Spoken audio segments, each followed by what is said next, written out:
All right. Foldables. Right. Yeah. We've got a whole bunch of stuff here about the Pixel 9 Pro Fold. Yeah. And honestly, I'm pretty pumped to dig into this one. It's a pretty interesting time for smartphones, I'd say. Totally. Would you agree? This new Pixel pushing some boundaries. For sure. They're saying it's thinner than ever, screens bigger than anyone else out there, and they're going all in on this AI this time. And that thinness, right? They're really pushing that. To get the Pixel 9 Pro Fold down to like 0.2 inches, Yeah. thinner than a stack of credit cards, Yeah. engineering-wise, Yeah. that's incredible. Okay, but seriously though, 0.2 inches, how am I even supposed to fit that in my pocket? It makes you wonder. But also, thinner usually means Yeah, not so durable. that's the question everyone's asking. They say it's IPX8, so Yeah. dunking it in water's fine. But everyday life, Yeah. that's a whole other thing. I feel like I'd be buying a case immediately. Definitely a good idea. But can we just Oh, yeah. talk about this display for a sec? 8 inches unfolded. It's basically a tablet you can fold up and put in your pocket. Exactly. Watching movies on that, Oh, forget about it. games, even just reading these articles. Okay, stop. I'm sold. Wholly different experience. But, all right, enough gushing about the screen. Let's talk Google AI because they keep mentioning it. But what does it actually do? Right. It's more than just a fancy marketing term. Mm-hmm. They're trying to bake AI into every part of the phone. Oh, okay. Image. You're talking to someone, they speak another language, and boom, right on your screen, it translates Whoa. in real time. No more like... No more apps, no fumbling. Yeah, like trying to find the right phrase book or something. Exactly. Like having a universal translator right in your pocket. See, now that's useful. And did you see they have that made you look feature for the camera? Oh, with the kids? Yes. That's genius. It's the little things, right? It's like they actually get what it's like to use a phone in the real world. Totally. This phone isn't just about specs, it's about making life easier, especially for us parents. But okay, let's talk camera tech. They have that triple camera setup. Right, yeah. On paper, it looks pretty close to the iPhone 16 Pro Max, at least megapixel-wise. Yeah, you're right. Similar specs on paper, but what they were saying is Yeah. iPhones, video, right, top notch. Yeah. But Pixel is all about that photo quality. Okay, so for those of us who aren't, like, professional photographers, what does that actually mean? So computational photography. Right, that's what they're calling it. Okay. It's basically using algorithms to make your photos better automatically in real time. It's like having a photo editor built right in. Oh, that's pretty cool. Exactly. So it's not just about the hardware. So smarter, not just stronger. Exactly. Okay, but all this fancy tech doesn't come cheap, right? We got to talk about the elephant in the room. $7,799 starting price. Yeah. That's a lot. That's a chunk of change, for sure. It's like, do I want a phone or a used car? It's all about priorities, right? If you want the best of the best, the newest tech, and you're okay with that price tag, maybe it's for you. But if you're in a budget, Not so much. yeah, probably not the best choice. But speaking of big decisions, we haven't even touched on the biggest question mark for foldables. Durability. Oh, yeah. Will it survive my back pocket? We'll dive into that right after this.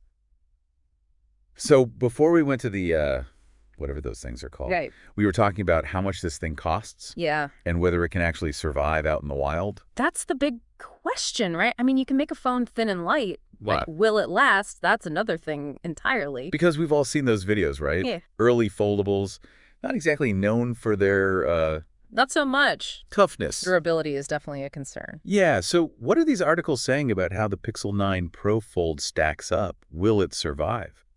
Well, there's a lot of talk about aerospace grade, aluminum, Sure. fluid friction hinge. Okay, but in English, Yeah. what does that actually mean for the average person? Basically, they're saying it's built tough, premium materials, durable hinge, all that. But have they, like, dropped it? There aren't really any details on real-world testing yet. So no one knows if it can survive a bunk in the toilet or Right. a toddler chewing on it. We'll have to wait for those YouTube drop tests. Oh, you know those are coming. They'll be here. Phones and blenders, I can't wait. Exactly. It's the best, but for now, it's a bit of a waiting game. Yeah, it's a gamble, especially at this price. It is, but remember, foldable tech is still pretty new. True. This is like the early days. Yeah, like the Wild West of phones. Exactly. But it's interesting, right? Google isn't just trying to make another foldable. Right. They're really pushing this whole designed by Google thing. Like, they're not just the hardware people anymore. It's about the software, too. It's like they want to be the Apple of foldables, that whole ecosystem thing. That's a good way to put it, yeah. Mm. A seamless experience. Hmm. Speaking of which, those AI features we were talking about. Yeah. Okay, but how does it actually work? So it's all about personalization. Okay. They're saying this phone will learn what you do, how you use it, Yeah. and it'll adapt. Like Yeah. anticipating your needs, helping you stay So focused. less doom scrolling, Yeah, more... more being present. I like the sound of that, actually. Right. Technology working for you, not the other way around. Okay, I'm on board with that, but how exactly does it do that? The articles were a little vague. Yeah, they were a bit light on details. Right. We'll have to wait and see how it works in the real world. Because, sometimes those flashy new features, Sometimes. they don't always live up to the hype. It happens all the time. Yeah. That's why user reviews are so important. Yeah, once people actually get their hands on this thing. Exactly. Then we'll see what works and what needs some tweaking. Speaking of real-world use, battery life. This thing has got to be a juice hog, right? Huge display, powerful processor.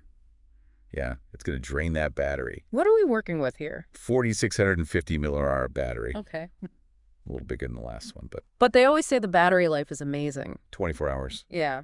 But, those tests, they're not exactly realistic, are they? Not even close. Watching movies on that giant screen, using all those fancy AI features. Yeah, that battery's going to be begging for mercy. Exactly. Didn't they mention some kind of extreme battery saver mode, though? Something about, 72 hours? Yeah, they did. But you know how those are, everything's dimmed, half the features don't work? Basically useless. Pretty much. Okay, so battery life is still a question mark. I mean, let's be real. Who isn't constantly looking for a charger these days? It's the story of our lives, right? Right. But, while we're talking about things that make us anxious about our phones, Oh, you mean besides dropping it in the toilet? besides that, yes. We've talked about all the cool stuff this phone could do, but what about Yeah. who can actually afford it? That's the thing with foldables, right? They're still kind of a luxury item. Totally. Not exactly budget-friendly. So did these articles say anything about if or when these things might become more, More accessible. Yeah, It exactly. seems like everyone's saying the same thing. As the tech gets better, as they make more of them, Yeah. prices will come down. So maybe one day we'll all have foldable phones. Right. Without having to, Without selling a kidney. Exactly. I can get behind that. But for now, it seems like the Pixel 9 Pro Fold is really for, Early adopters. yeah, the people who want the newest thing, price be damned. Exactly. You want the best, most immersive display. You're all about that AI future. This is the phone for you. But if you're, mostly just scrolling Twitter and checking email, Maybe wait for version 2. yeah, maybe wait for those prices to drop a little. Sure. Well, we've covered a lot of ground here, haven't we? We have. We talked about the specs, the AI, the durability, even the price. That's a lot. It's a lot to process. But I think the biggest takeaway is this: the best phone. Yeah, It's different for everyone. totally. It's about what you need, what you want out of a phone. What works for your life, right? Exactly. And what you can actually afford. Couldn't have said it better myself. Yeah.